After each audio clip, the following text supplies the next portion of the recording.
Hey, what's up guys, welcome back to my channel. So today we're going to talk about the new Pixel 6 lineup. So Google just technically released, but not really. They showcased their new Pixels line of smartphones, the Pixel 6 and the Pixel 6 Pro.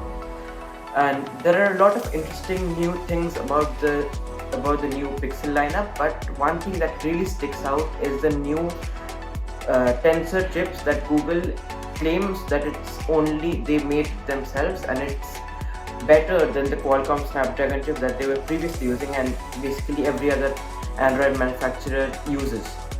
So let's talk about it today and see if it's actually worth the hype, if it's actually going to be revolutionary, or it's just another marketing trap.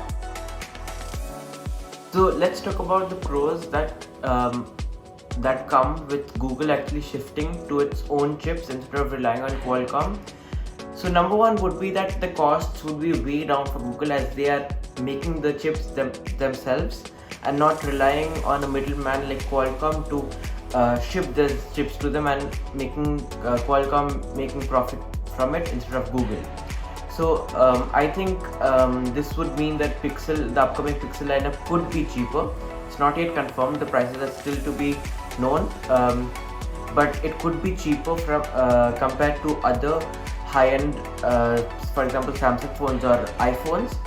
So this could be a major advantage. We could get it at a cheaper price compared to the competition. So secondly, it could be that these chips will be much more well optimized for smartphones. This is where Apple usually wins. Samsung phones and Xiaomi phones are not well optimized for the hardware that they are using, because it is made by Qualcomm and it's not made by they do not make it themselves. But Google could actually optimize the chipset for their own smartphone, so that it works well with the given hardware. This is usually, even in previous Pixel smartphones, Google usually put a separate smaller chip, a secondary chip you could say, along with the Qualcomm phones, which was well optimized for a smartphone. That's why Google always had a certain advantage, and this new chip just takes this advantage to a whole new level.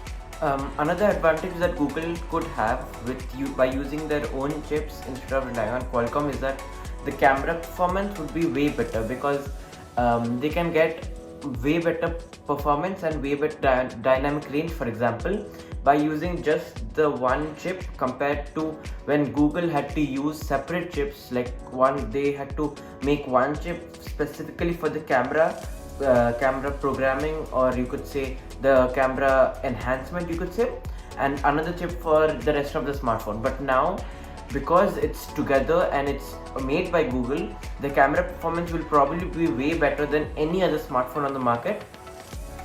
And also, traditionally Google has always been behind on video, because it takes a lot of horsepower, or you could say power, to take video and to take actually good video.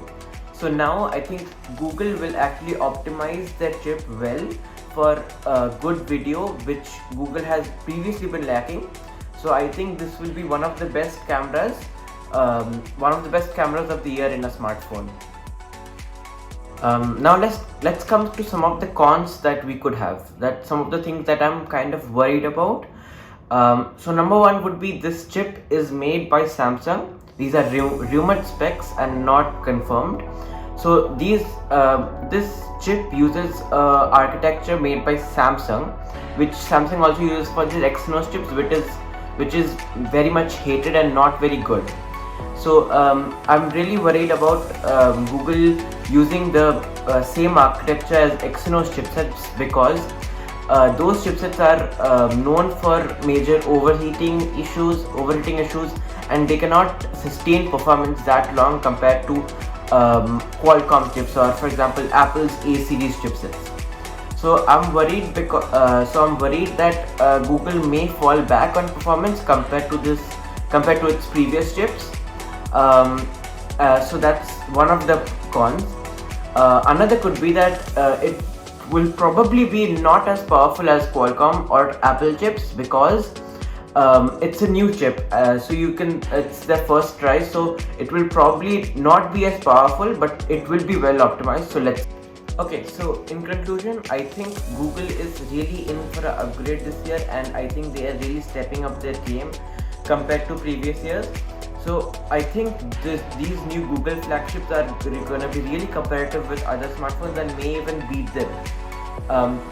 So I think I won't be that excited. I won't really get my hopes up that much, but I would keep an eye on it, and would keep an eye on the October event that Google will have for these new Pixel phones.